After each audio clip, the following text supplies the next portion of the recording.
Welcome to our podcast, Doing It Right. This podcast reveals authentic stories from successful leaders doing it right. It's about their journey to become a leader, their choices, motivations, and lessons.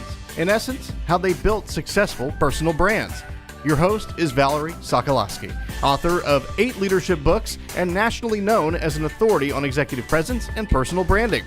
Let's get started. Here's Valerie.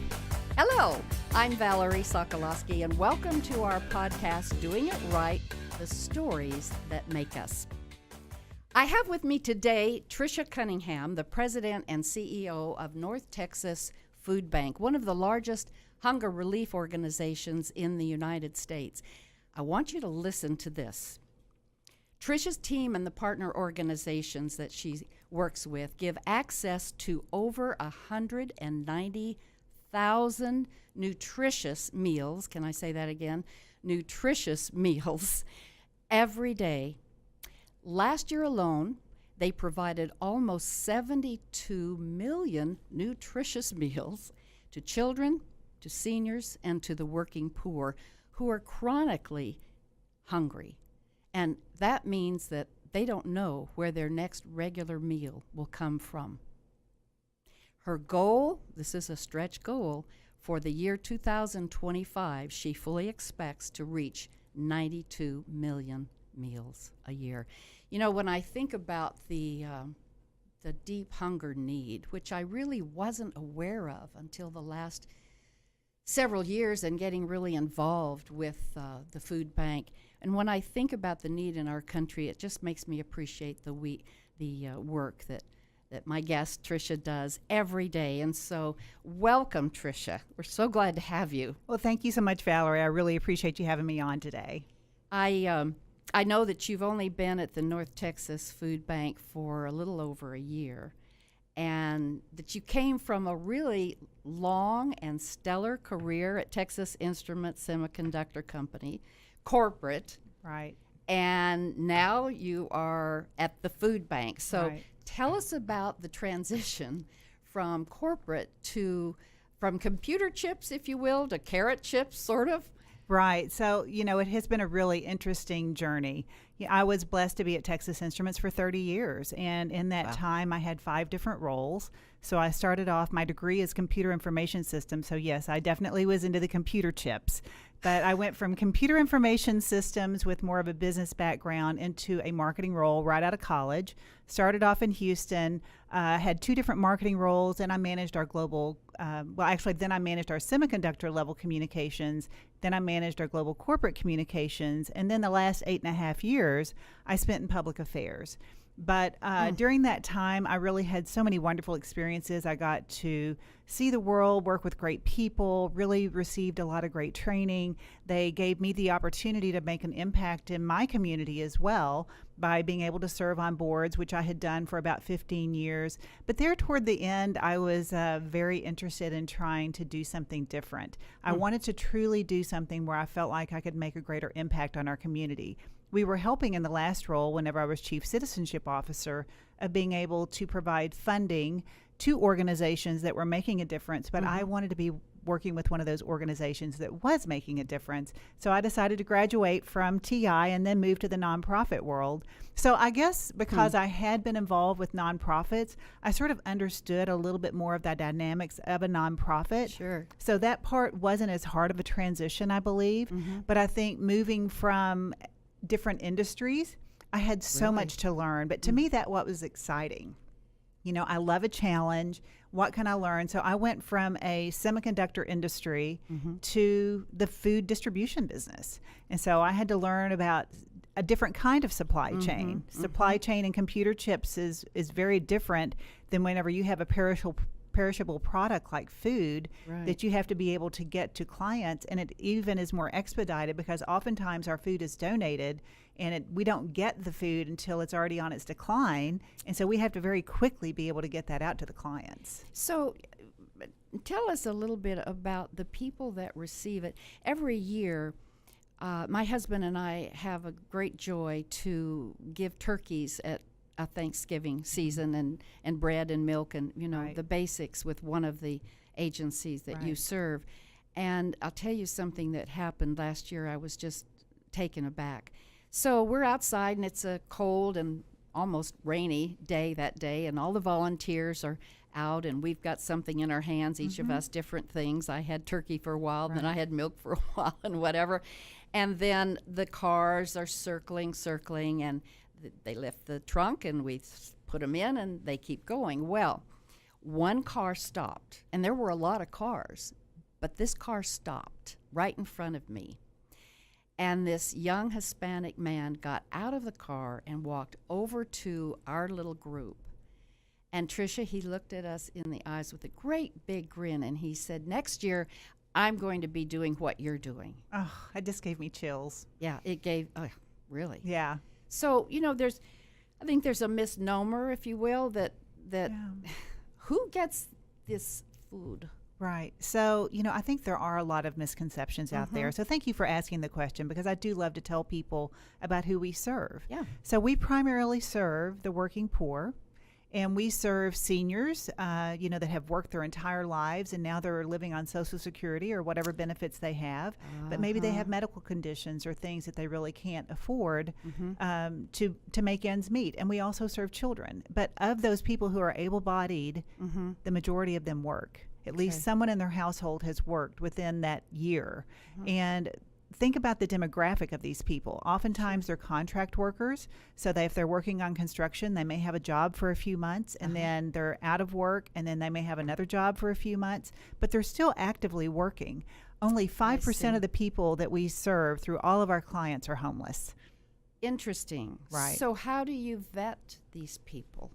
So through our partner agencies, they have caseworkers that can evaluate where they are. They understand, are they employed? Are they not employed? We have also social services coordinators that work with our partner agencies that help them to sign up for other benefits like the SNAP program, where they can get supplemental nutrition meals in addition to being able to get maybe food at the food pantry. But these partner agencies help assess, are you underemployed, or did you recently lose a job? Do you have a chronic illness that's making you not be able to make ends meet? And then they can try to help them.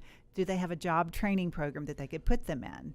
And so they holistically look at each situation is different, and so they have to holistically look at that so that they can try to help them.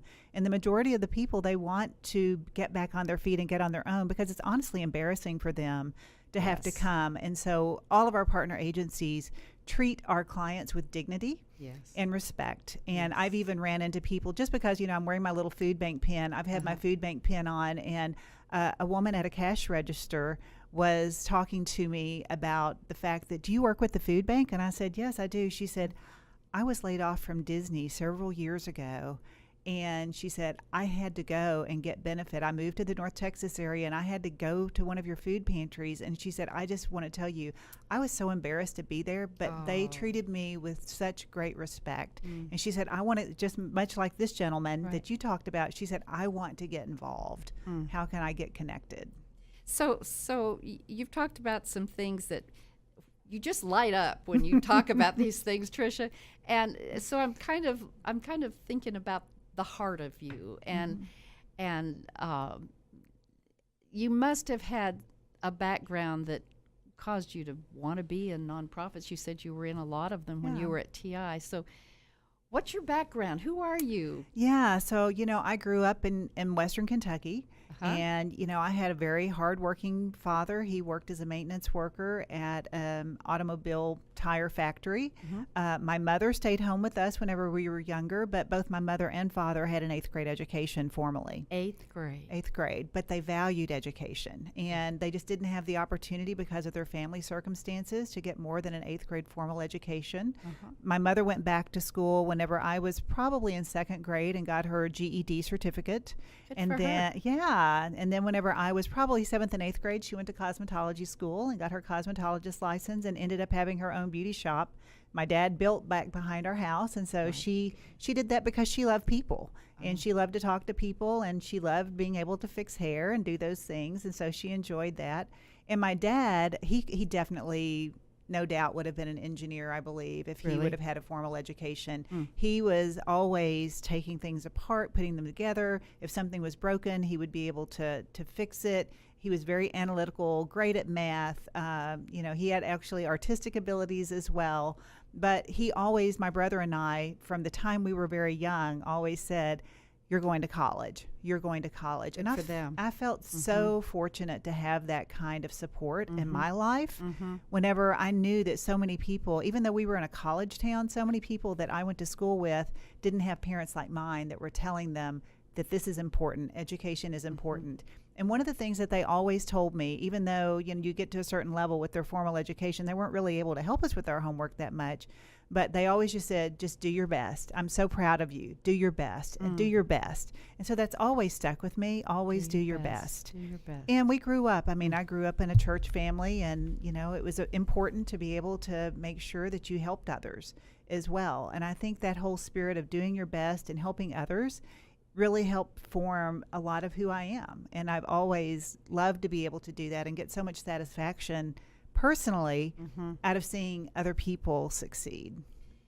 Well, you have certainly done a lot to help other people succeed. I know the background of all the other nonprofits you were in before you took on this heavy role. So now that you're the head person, the president and CEO of this huge organization, by the way, how many employees do you have and how many volunteers? Oh, yeah. So we have about 170 to 180 employees at any given time. Okay. But last year we had 40,000 volunteers. Wow, I was one of 40,000. You were one of 40,000. That's impressive. Okay. So, yeah. Well, so my question to you is how do you maintain what brung you, your values, the things that you've held deep in your heart when there are those stressful times and those awful things that can happen in business today, the challenges, the downs? Right. Yeah. Well, one of the things that I just have to remember is that my worst day is better than some of our clients' best days. Oh, that's great. And I walk into my office down at the farmers market. I actually have two offices now. I have one downtown at Dallas Farmers Market, and we just opened our new facility up in Plano, so I have an office there as well. But in my office in Farmers Market, I have on my desk, blessed. And I just remember every day that I come in that I am truly blessed to be able to be there and to be able to work with being able to provide food to people who need it on a regular basis. And I just them this week going to be putting on my wall in my office in Plano that love your neighbor as yourself, because I believe if you truly love your neighbor as yourself, you're going to be a better coworker. You're going to want to help other people, and that's what I want to be able to ascribe to do as well. And I think if I remember those things, those stresses seem to be a little less, and the anxiety for me is a little bit less, because I know that everything that I can do to try to help them, that's more than what they probably had before. That's a beautiful visual. As you were talking, I'm visualizing the plaque in each of your offices. I was told one time by another CEO that what he did when he got stressed, it reminds me of what you just said, is he has a little train, one little car train up on his mantle in the office. And when he gets stressed, much like what you're saying, there's something visual that he looks at. Right. He remembers playing trains with his dad. And so the whole point is, what a great tip, right? Right. And speaking of tips, I always ask my guests to have maybe something to share that I call teachable points of view, TPOVs. One day we're going to have a big book with all of them from the show. But you have an especially really good group of them.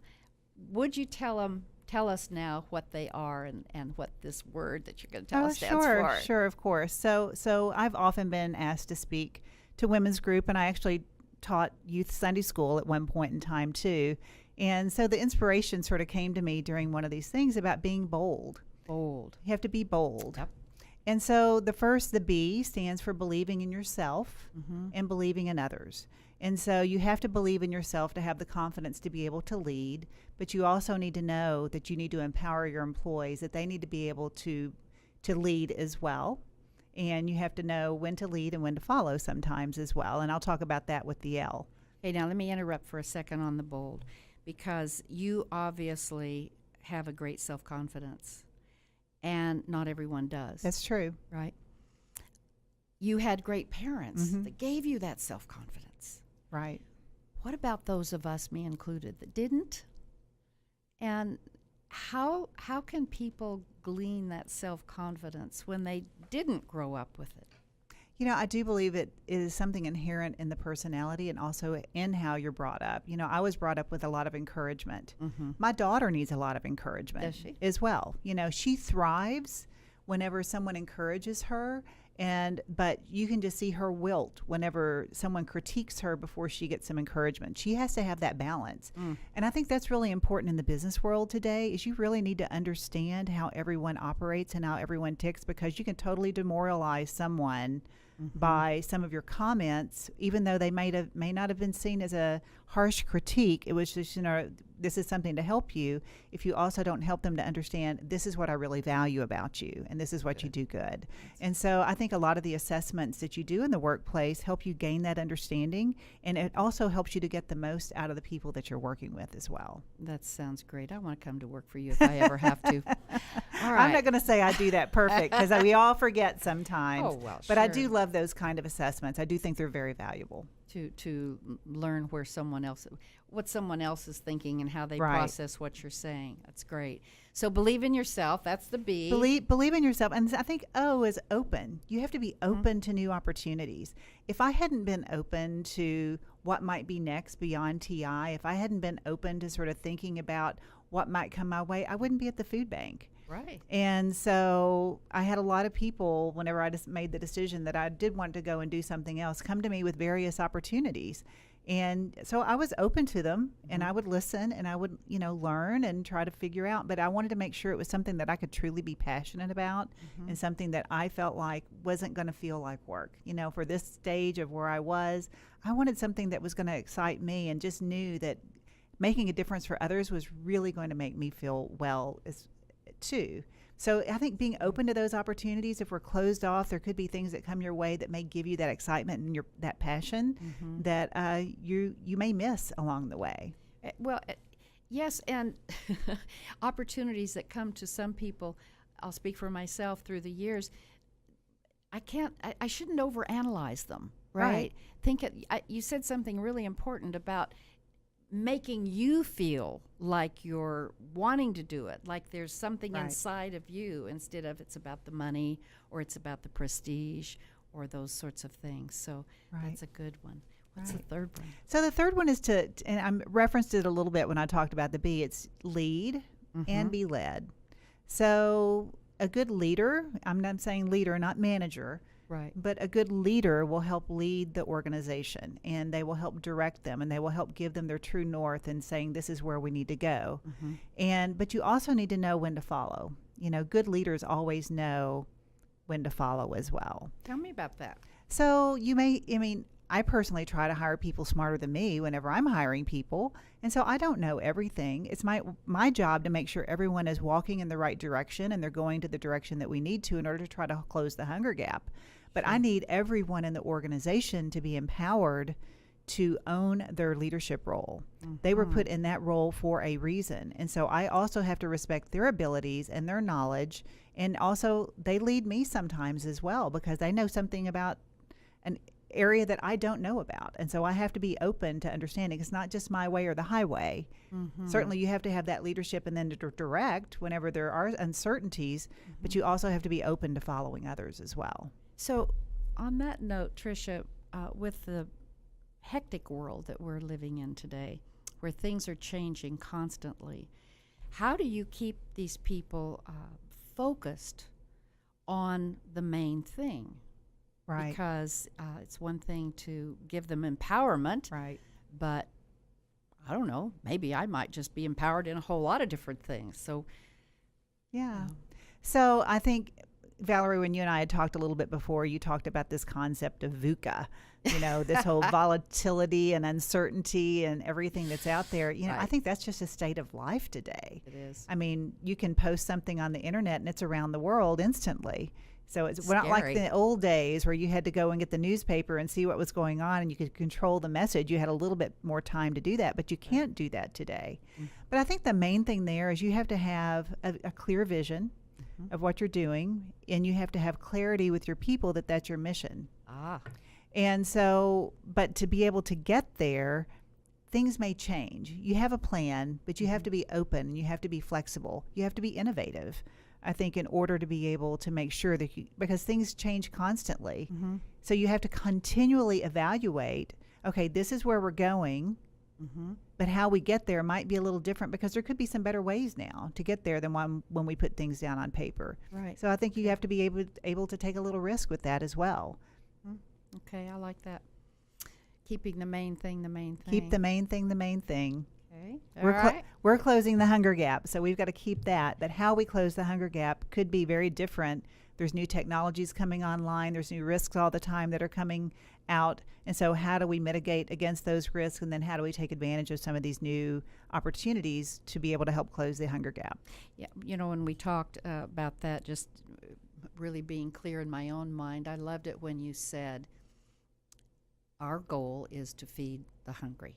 That's right. And so, IT person, what are the systems that are in place in order to? HR, what are the people issues that are in place in order to? That's and right. You always had that in order to. I really took that to heart because I have to admit sometimes I want to do too many things, and you can't in this volatile world. One of the things before I left TI that I really started thinking about, and I've actually done some presentations on it as well, I believe where anyone fits in any kind of organization, for profit or not for profit, you have to have a job purpose. Oh, yes. And so why are you there?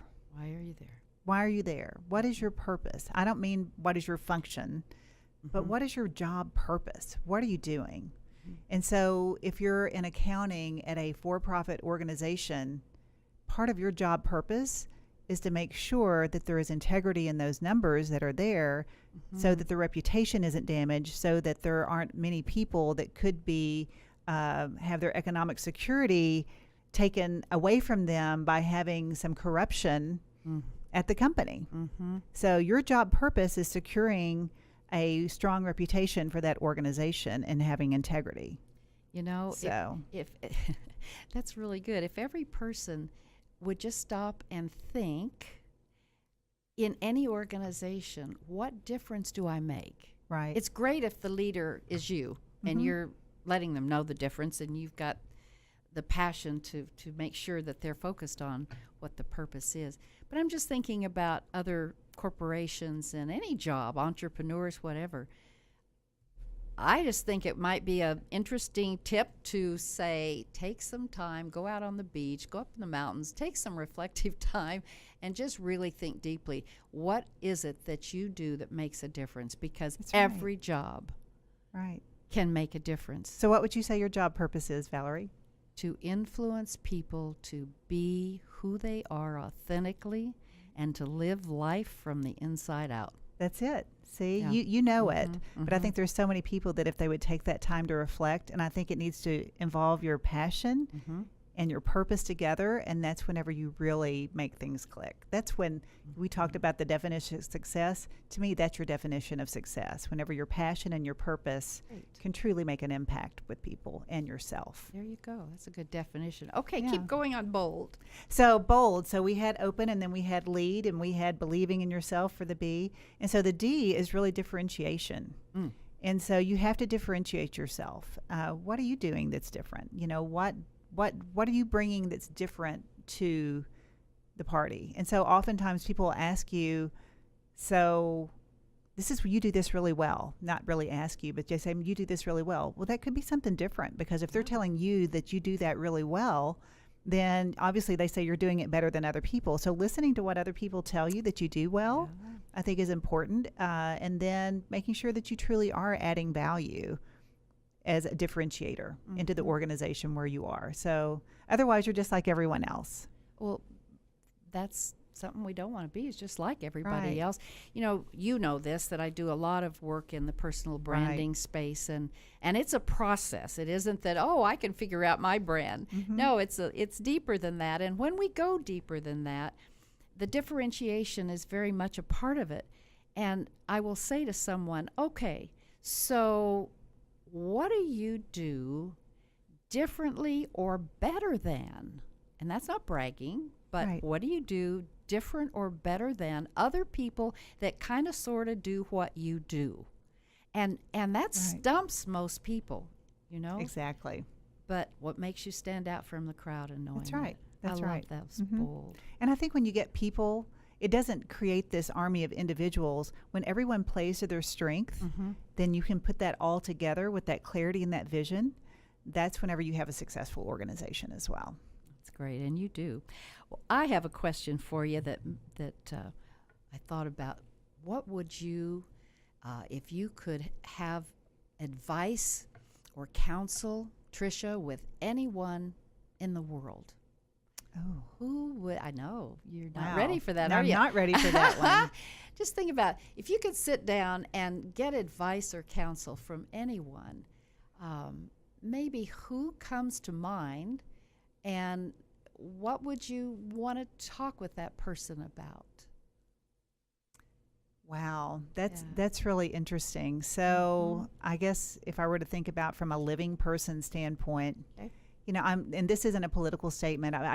It's probably just a recent recall because I just saw an article on him. But, you know, Jimmy Carter as president, he actually has devoted much of his life to service as well. Yes, he has. And so how did he use his position to be able to help to enable other people and make sure that they had success as well? And I was reading this article. He lives a very modest lifestyle in his hometown in Georgia. And so it's not all about flash and dash, but it really is about how he's using his life now to be able to help others.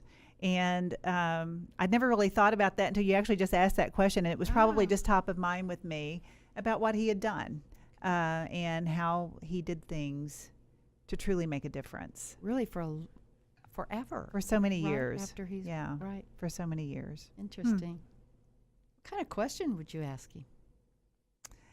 Oh, what was the most satisfaction that you've had through your service? You know, whether it was in the presidential or something very simple. It talks about him going and eating on paper plates and red Solo cups at his neighbor's house. You know, that may be what gives him the most satisfaction. Or it could be some of his other humanitarian work that he's done too. You know, he's built homes for so many people He has. and that needed them. And, you know, what really gave him the most satisfaction and why? And, you know, differentiation. Right. You could put all the presidents, you could put all the presidents of companies out there Right. and take a look at what are they doing with their time and their success and their money. Have you ever had a real challenge that you just went, oh, why did I do that? Ever had a challenge that really kind of got to you, and how did you overcome that challenge? Yeah. Well, you know, I think probably to my own fault sometimes, I really do believe in people. And I really want people to succeed. And I can remember a couple of different times whenever I was at Texas Instruments that I really wanted to believe in people and I wanted them to succeed. And I probably let them stay in roles longer than they should have. You know, that's the number. I think statistically, isn't it true that that's the number one downfall of leaders is keeping Right. someone too long, which is And kind of hard. that's right. And it is hard because I always felt like I can coach them and I can get them there. But Could change 'em. there comes a certain time, and I think it's a hard lesson learned. There comes a certain point in time whenever you know that you've got to do what's right for the organization. And usually what that is it's right for that person too, because they're struggling. Well, when is that time? How do you know when it's that time? I think it's all discernment, right? And you just have to be able to. So I've tried to raise my awareness on that. And whenever I see someone struggling, I just think it's one of those things you have to be able to, person by person, are they truly trying? Do they have the capability? Are they going to be able to meet your future goals for what you have for that organization? If not, is there another role that they should be in? And so started keeping your radar and antenna up on what maybe some of those other roles are that they should be in, or can you get them the training or education that they might need to be able to help them either in your role or the role that they might be in? Development is really important. Yes. And so I don't want to, as they say, old timey saying, throw the baby out with the bathwater Right. whenever they do that. Because if there's someone that's young in their role and they've never had the opportunity to go through management training, for instance, or they've never had the opportunity to go through some kind of skills training that may be new, whenever the transition to the internet happened, so many people that were working in communications at that time really didn't have a lot of experience. So we had to give them the experience that they needed in order to be able to successfully market through the internet. Sure. So those are the kind of things that, is it trainable? Mm-hmm. Can you get them development? Is there something that could be coachable? Mm-hmm. And then if you've done that and they're not able to succeed, then that's whenever I think you have to make the decision that it's really not best for you or for them. And by that time, you've set the expectation where they realize that themselves, I think. And interesting that in the coaching part of my work, I've actually talked with people who have had a boss say these things, and they've said, Valerie, it was the best thing that happened because I wasn't a fit. Right. And I didn't even know I wasn't a fit. Right. So the best thing that happened to me was that I was given the opportunity to find another position, chose not to in the organization, or sometimes it was I was given the opportunity not to have a position, period. But whatever, many times it's just that you're not a fit and didn't really realize it, kept struggling. So it's that struggle. Well, and I think you're struggling. People inherently want to try to do their best. Sure we do. And whenever you try so hard and then you're not able to accomplish what you feel like, and you feel like you're still not meeting the mark, that brings you on a personal level down as well. Right. Yeah. That's And so you want to be in an area where you can succeed and you can be all you can be as well. There it goes back to what you said earlier. If there's one thing that bugs you as a leader, your bugaboo, your trigger point, whatever, what would that be? So I do not like it whenever people try to appease me. Appease. Yes. What And does that look so like I feel like they're just trying to tell me something because they think it's what I want to hear. Bobblehead? Yes. And yes, Trisha, yes. that's the best idea ever. And it's not the best idea ever, but you feel like people are playing to you. I think it has to do with integrity as well, because they may tell you that and then they go back around the corner and they say, "Can you believe that she said this?" And so, that's one thing that I really don't like. I want people to be upfront and honest with me and tell me. So an example of what I do like is back whenever I first started with the food bank, I was probably 2 or 3 weeks in the job, and one of the people from the organization came into my office, and we were just chatting, and I said, "Can I ask you a question?" And she said, "What?" I said, What is something that I need to know that no one else is going to tell me?" Wow. And she said, "Do you really want to know?" And I said, "No, really, I want to know." And they said, "Well, we all see that you're getting here really early before we get here, and you leave after we get here. And is that your expectation for us?" And you'd been there how long when you I'd asked only been this? there 2 or 3 weeks, but it was. My commute was 30 miles. Okay. And it helped me to be able to leave early and get there. Whenever I first started, my days were full of meetings. I was doing employee roundtables. I was doing volunteer experiences. I was meeting with board members, and I had external meetings and donors. We had a capital campaign going on. Hurricane Harvey hit 45 days into this. And so there was a lot of things that were going on. And I said, for my own sanity, I'm coming in early because I need some time to get things done before and after work whenever no one else is here. So I said, no, it's my expectation that you do your job and you do your job well, but you don't have to sit here minute by minute that I'm in my chair. So. And you would never have even I would not have that known the that was people were even thinking that. Exactly. Can't you just imagine behind the scenes? I was like, do you I want to think have to she start getting here expects that to earlier. have- Yes, right. But I so appreciated that, Sure. and that person now has been someone that I know that I can go to, and I can get the straight facts from her, answer. and she's going to tell me. And so, thankfully, she was honest with me and didn't try to appease me. Oh no, there's nothing. But I really appreciated her having that conversation with me. And that's what I do like. But, I don't really like it whenever people are just trying to play to me. What a great time we've had together, Trisha, all the wonderful things that you're doing and have done. And out in the community. You're as active, if not more so, than ever before. How many boards are you on? I've narrowed it down. I think it's 3 now. And I'm on some advisory boards too, but I think it's 3 actual fiduciary boards. So that's a lot. Mm-hmm. I just really want to thank you today for being so open and so candid and revealing a lot about just who you are, what you do, and how you do it. And that is your brand. And so thank you so much. I want to share with you in a moment. We're going to see, those of you who have access to the video part of this podcast, we'll see a quick little video of Trisha at the food bank telling you a little bit more. But first, I want to invite all of you to tune in next time as we have another leader who will reveal their teachable points of view and their stories that make them. If you have questions, or if you would like to have the teachable points of view from this interview, email me. I think that's the easiest thing to do. Valerie@valerieandcompany.com. Easy. Valerie@valerieandcompany.com. And also, I will send you an article that I wrote about how you can develop a strong personal brand. So email me either at Valerie@valerieandcompany.com or send me a message on LinkedIn. And so that's it for now. Thanks for listening.